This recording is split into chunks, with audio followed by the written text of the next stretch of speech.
Well, it's a bit weird, really. I've got a poem written. I was going to come and do it, and then you listen to the poems, and there's a vibe, and there's the themes that go on. And I thought, oh no, there's one that we wrote last week, and I'm going to do that one, but I've not bothered learning it, and I might forget it. But I'm going to give it a punt, and if it fails, let's never talk about it ever again. Can we do that? Yeah.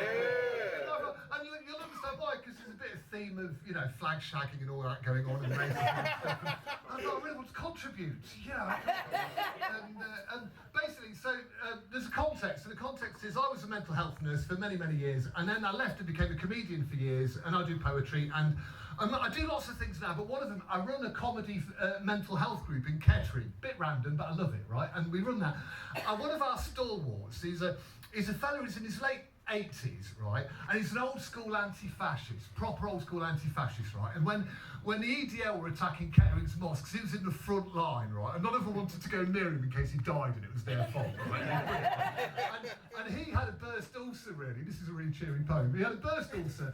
He's on the way to Kettering General, blues and twos, and he's ranting on, because he's quite bilious. He's ranting on to the ambulance, going on, like, if this is the last journey I ever take in my life, don't take me down London Road. There's all these fucking St George's flags. If it's my last journey, it's not going to be under this prickishness, right? Take me down the A14. So he did survive.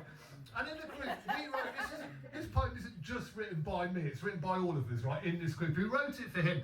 And it does have this sort of joyous sense of naive optimism, for which we make absolutely no apology whatsoever, right? And it goes like this, if I can remember it. Reggie was a racist. He only liked white skin. He only saw the surface and never looked within. He met a lot of people, but he never seemed to like them. At home, he had a massive library stocked full of Enid Blyton. He hated reggae, ska and jazz and jive. Whenever he went to Leicester, it brought him out in highs. One day, Reg was Morris dancing along in his Union Jack hat when across his path strode a big black cat. Being a prick, Reg gave it a kick and said, push off back to where you came from, you scrounging furry twat. At this, the cat vehemently hissed. Then it arched its back and violently pissed a long stream of poison that tinkled Reg's bell, soaked through his corduroys and started to smell. At this, Reg aimed another kick, but due to his poor judgment, he involuntarily slipped and fell down some steps and landed on his stick. Passers-by out walking that afternoon in the sun might have been surprised to see a racist with a stick stuck up his bum, with its balloon still attached, blowing in the breeze. At this point, Reg sneezed, which compounded his misery. He wasn't very pleased.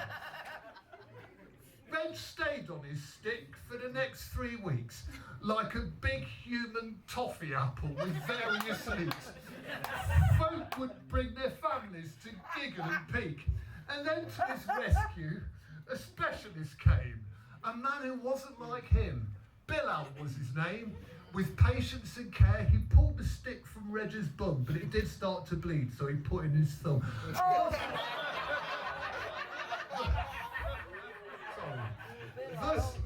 Thus saving poor Reg from untimely demise. Reg looked into his saviour's eyes. Now, Cupid's arrow gets shot in mysterious places. This afternoon it pierced the heart of a racist. Now Reg is fluent in Urdu and Punjabi, while Bilal loves maypoles and watching Dad's Army. So when hate blights your life, try not to be sore, because you don't know what surprises you still have in store. Reg's new life of adventure and fun started with some cat piss and a stick up the bum.